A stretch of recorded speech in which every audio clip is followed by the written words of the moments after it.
আমার স্ত্রী তার প্রফেশনাল সিদ্ধান্ত নেওয়ার আগে আমার অনুমতি নেবে, অথবা আমি আমার প্রফেশনাল সিদ্ধান্ত নেওয়ার আগে আমার স্ত্রীর অনুমতি নেব। I don't think so. আপনারা সিনেমা হয়েছিল বঙ্গবন্ধু তার পরিবারের জীবনে বঙ্গবন্ধু তিশা সেখানে বঙ্গবন্ধু চিত্র চরিত্র রয়েছে।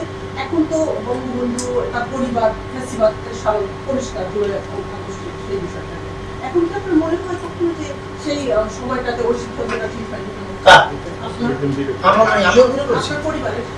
আপনি কি মনে করেন যে আমি যেই আমাদের দাম্পত্য জীবনটা হচ্ছে এরকম, প্রত্যেকে তার তার প্রফেশনাল লাইফের ব্যাপারে সাথে। আপনি কি মনে করেন যে আমরা এরকম সমাজে বাস করছি যেখানে আমার স্ত্রী তার প্রফেশনাল সিদ্ধান্ত নেওয়ার আগে আমার অনুমতি নেবে, অথবা আমি আমার প্রফেশনাল সিদ্ধান্ত নেওয়ার আগে আমার স্ত্রীর অনুমতি নেব? I don't think so. This was her profession, she took a decision. উনি তার এটার উত্তর দিতে পারবেন কোন পরিস্থিতিতে কেন তাকে এটা করতে হয়েছে। That was her profession. এটা আমার ভুল করার গিয়েছে বুঝতে পারবেন।